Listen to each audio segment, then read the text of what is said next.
to do is just hold a book page or a newspaper in front of you, and it'll take the picture of it and then read the article or whatever's printed on the page. So it's pretty handy to use. The only unhandy thing about it, there's the cord between, the camera, and then the earpiece is also, the earpiece and the camera are one unit that fasten to the side of the glasses. And of course, there's a cable that runs from that to the unit that normally, placed in your pocket. So that cord, once in a while, gets in the way, but otherwise, works out. It's been working out real good. I got it, at least 5 years ago, maybe more. And I paid $2,500 for it. So anyway, that's what I use. And but like for the checkbook stuff, I use the magnifier to write or look at things, or real short articles. I'll use the magnifier. Anyway, I better see what my son wants. So that's company 3. We'll look for you in the morning. K7 KWM, W0TNB, saying good afternoon. Yeah, well, somebody called me when I turn it over to you. If that station standby, I got one more question, Jim, then I'll let you go.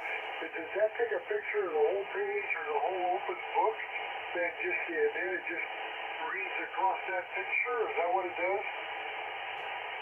Yeah, you can actually make it do a couple of different things.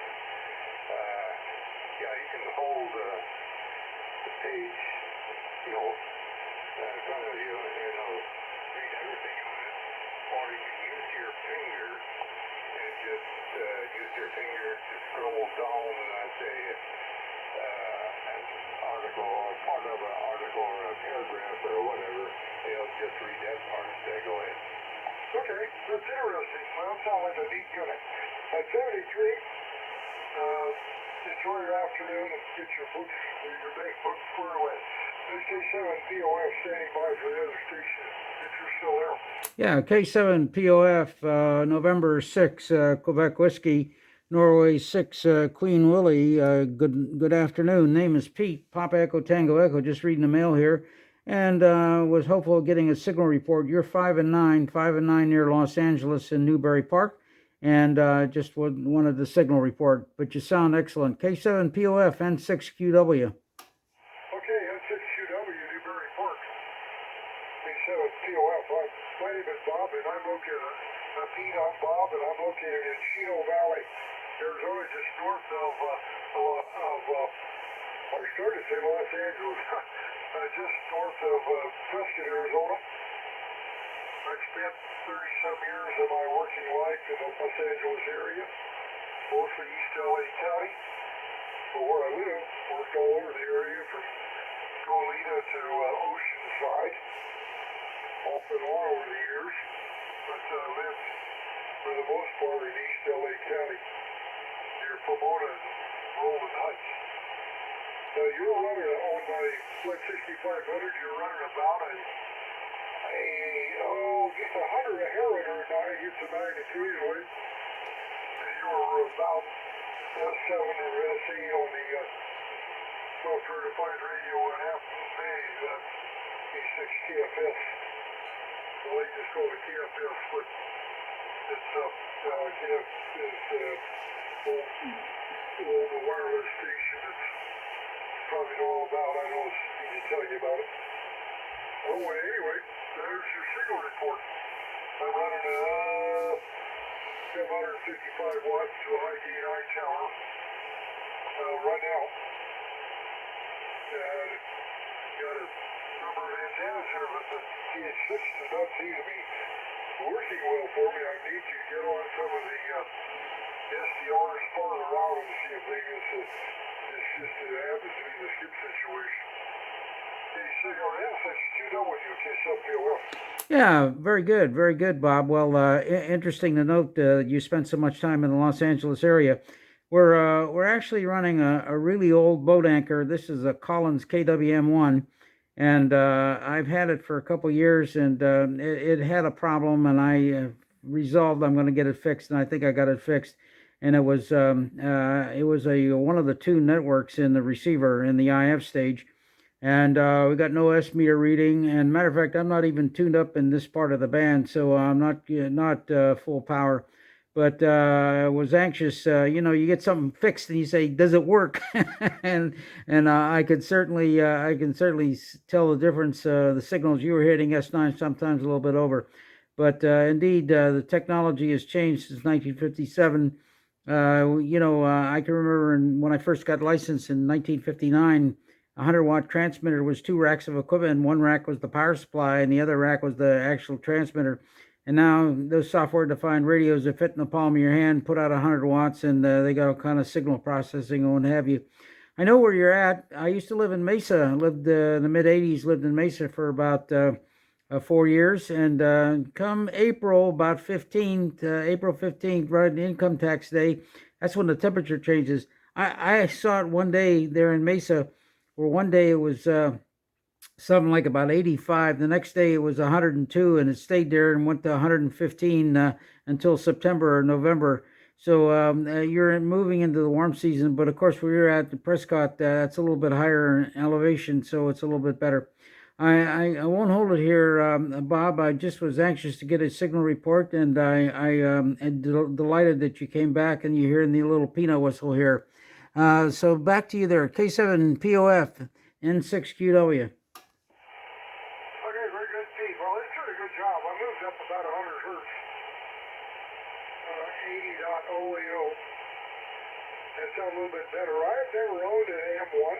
I have a mobile power supply that was you could either use with M1 or M2 that I come across. I didn't do anything with it. I just came across it at a pretty reasonable price. Not very much my stuff. I have a KWS1 and a KW1, and currently an A3 and an R388, and I whittled my college stuff down quite a lot from what I had at one time. M2s and S-lines and 30S's. I've never owned a 30L though. But I whittled things down quite a lot, and about all I use on HF is this Flex and a Benton Harbor SB220, which one I leave tuned up here, and one I leave tuned up on 40. So I would have to reach a little lazy in my old age, I guess. You were licensed a couple of years before me. This is my original qualifying. It was issued in Phoenix, and just almost exactly 62 years ago, 1961 in April, as a novice. Well, an N&M stuck in it at that time. Then in 65, I was forced to get a Whiskey 6 call, and that is now a club call, Whiskey 6 Bravo Tango Victor, and it's a Chino Valley Mini Amateur Radio Club, just because I wanted to get the call back. So I've had the 2 calls, 3 calls counted out, 3 calls over the years. Anyway, the M2, it sounds good. The M1, it sounds good, and I'm wondering maybe you might have bumped it because I didn't notice it didn't sound like it was all frequency to start with. Maybe it moves around a little bit, I don't know, but the M2s are always very, very good. One of our friends, he does get here on 20 with us. He gets on with us on 40 in the morning. He's got a couple of them, and he's on a little bit of trouble again to where they sound just exactly right, and normally he's on a digital radio rather than a analog readout radio. that's one thing about the KWS-1. I've had it a year, and I made one contact with it, and now it's I can't call it shelf art. It sits on the floor. It's floor art, and I don't ever turn the doggone thing on. I need to get it on once in a while and warm it up at least. I got lazy. I come across something I for it, I buy it, but I don't use it. Well, talk to you later, Pete. I got a couple of things to do, and so I just get with them, or it's not going to happen. But glad to give you a show report. Glad to talk to you. Get 62W, KWF. You bet. My pleasure. Thanks a million for the signal report and riding along here with us, and I appreciate it. You have a great day, a great weekend coming up. 7-3s from Newbury Park, and I'm sure we'll do it again. K7POF 7-3s N6QW clear. 33 feet, I move back to 180, K7POF.